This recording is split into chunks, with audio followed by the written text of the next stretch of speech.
Hey everybody, Tony here with Nothing But Car Reviews, and today we're going to be taking a look at the new and refreshed 2022 GMC Sierra 1500 SLT. Let's go ahead and get started. So this beautiful paint color is going to be the titanium rust metallic, and you don't see a lot of these on the road. I think it's actually a new color for 2022. And then we also, for the interior, which we'll take a look at in a minute, that's going to be dark walnut and slate perforated leather. So we get heated seats with those, and of course you have to get the retrofit later because of the chip shortage. And this one's going to be equipped with a 5.3 liter naturally aspirated V8, made it to a 10-speed automatic transmission. We also have 4-wheel drive. And for our back end here, this rolls over from the 2019 through 2021 redesign that GM did for the Sierra. And then we also have that power folding tailgate there. And then in the back here, we have a 120 volt 3-prong household plug-in. And then of course here, with our multi-pro tailgate, what we can do is hit this button here, hold that down, pull this out, and then we can step right up into the tailgate. And I almost busted my face there. So.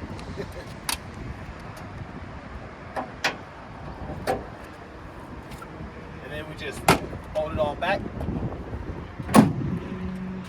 So there's that. Now we're gonna go around the driver's side here. And as you can see, we have the premium 22-inch aluminum wheels, which look fantastic. I love that chrome there.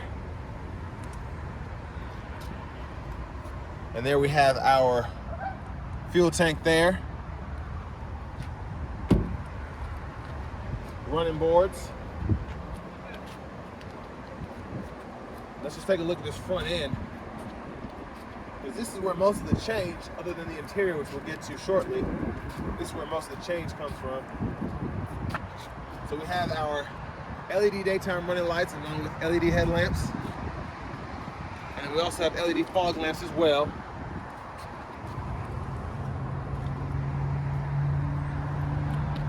And then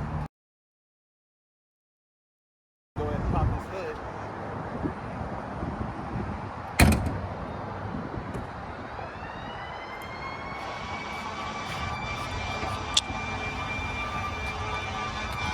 And then we have the 5.3 liter naturally aspirated V8, which is mostly covered up, of course.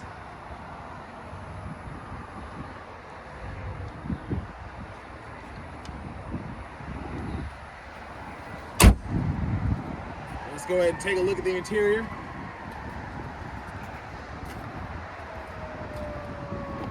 And we're gonna get a cold start going on.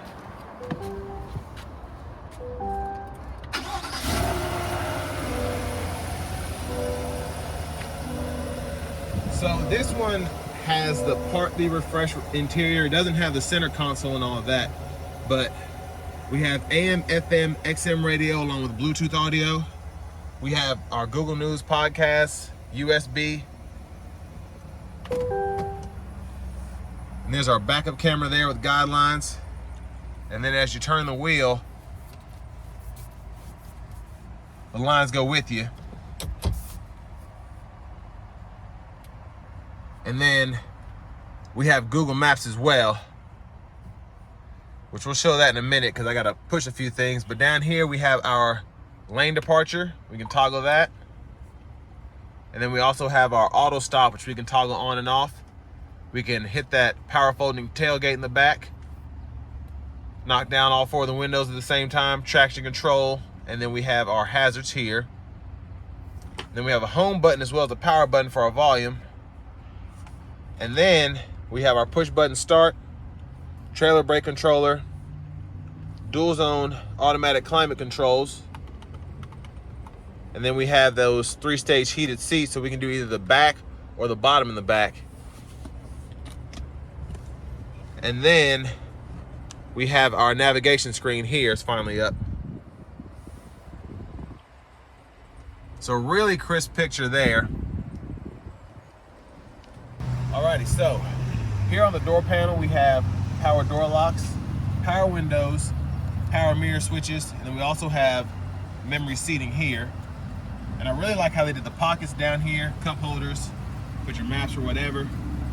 And then over here we have our electronic parking brake, four-wheel drive controls, drive modes, and then we have our headlamp controls here along with a few other features. But check this out, we have that all new digital gauge cluster, and when I change drive modes, you can go from off-road to sport, normal, and then you have your terrain mode, so snow and ice, and you can have that four-wheel high come on. So I really like that. But this gauge cluster, just really clean and crisp picture.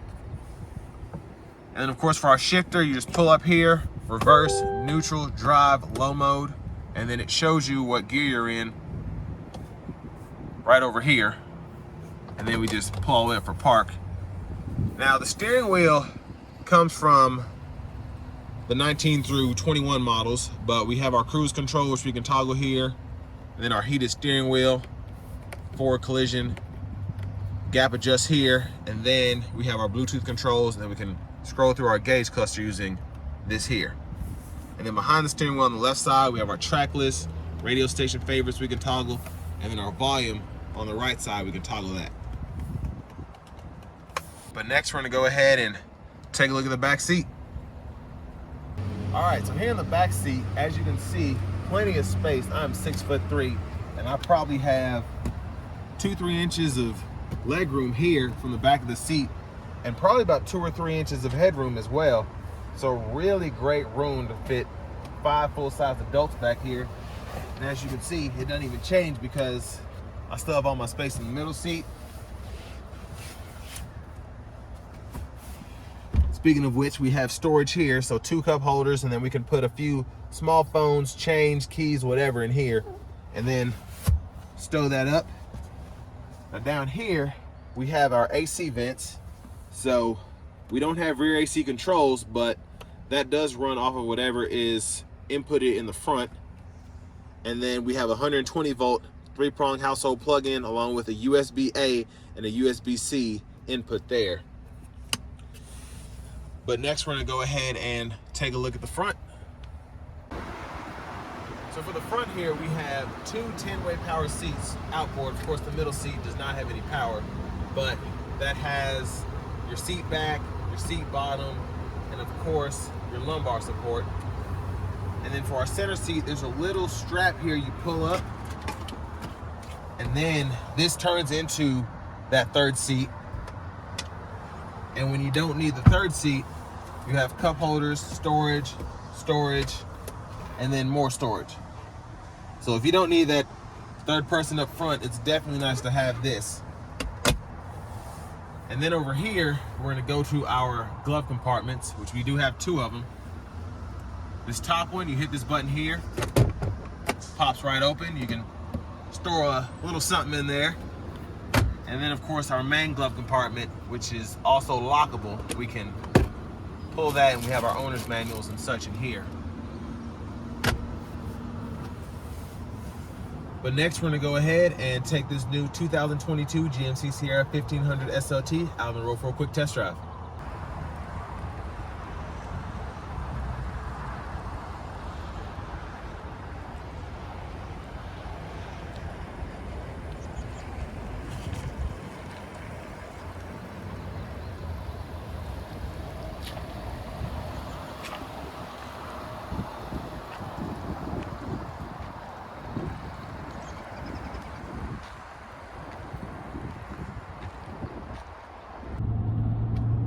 So right off the bat, pretty good acceleration. Of course, I didn't give it much, but it's a 5.3 liter V8. They do get up. Of course, it's not the 6.2, but it definitely beats the V6.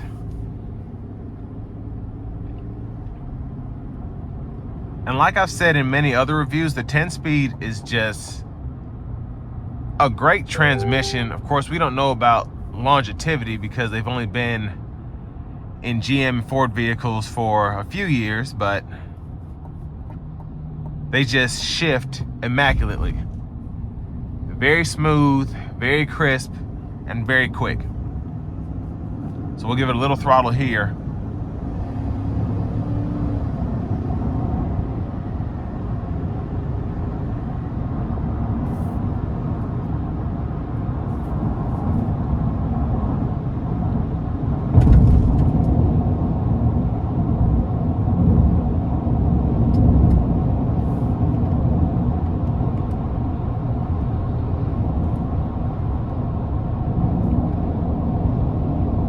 And overall, just a really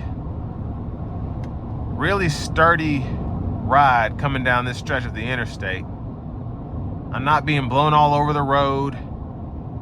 And with these bigger 22s, it's just slightly, I can feel it in the steering wheel, but it doesn't bother me whatsoever. I would definitely go with these if I could. The 20s are nice, but these bigger 22s just look incredible coming down the road.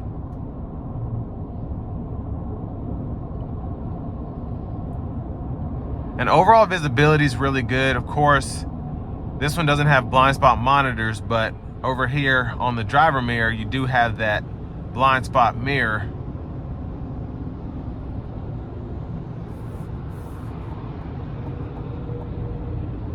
And with it being wet out today, the road noise is a little louder than usual from all the water splashing.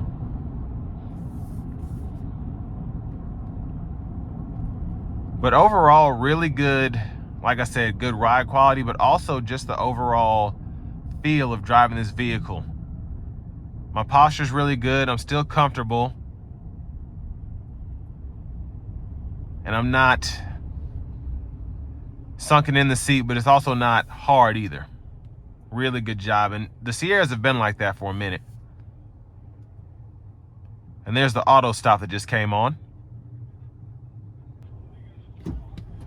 So as soon as I let off the brake, the auto stop cuts off, and immediately I'm ready to go again. So very seamless transition there. I know a lot of people don't appreciate auto stop, but especially here in Murfreesboro, Tennessee, where you can sit at a light for 2 to 3 minutes, it's nice to have that feature because you're not just wasting away gasoline, especially when you're getting 14, 15 miles a gallon driving this truck and gas is $4.39 a gallon.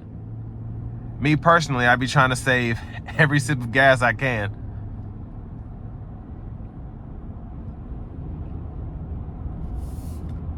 And I really like looking out the front. The hood is not intrusive, but I can still see it. I like the overall body lines and things of that nature, but I also like how it slopes down so you can get closer to things in front of you without not knowing how close you have.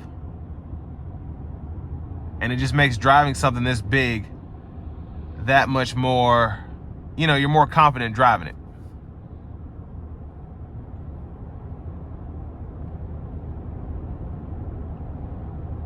And these 22s, like I said, they're not smooth. I'll give you that. They are not, especially on this stretch of road, which is fairly new and very smooth to drive down.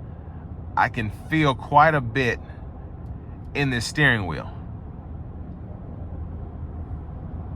Like I said, is it enough of an issue to opt out of the 22s? In my opinion, no. But you definitely can tell the difference between the 22s and the 20s.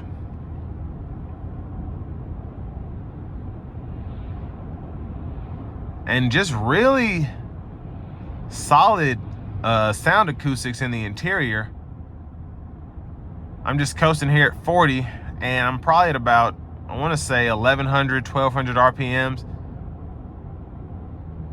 I cannot hear the engine. I can hear the tires against the road, but everything else is pretty quiet, and I have the AC controls off and everything. So really good job keeping the sound nice and deadened in this interior.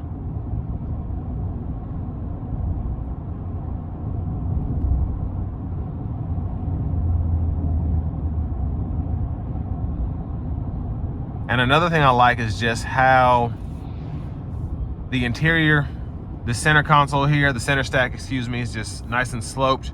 And then I just have a nice flat but tilted screen so that I can see it more easily.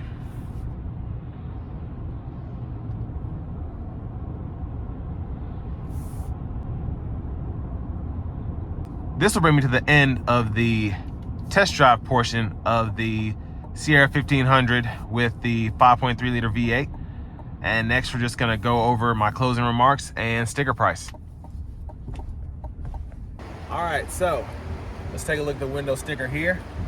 So for the SLT with a 5.3 liter 10-speed, we have a standard price of $54,500 before options.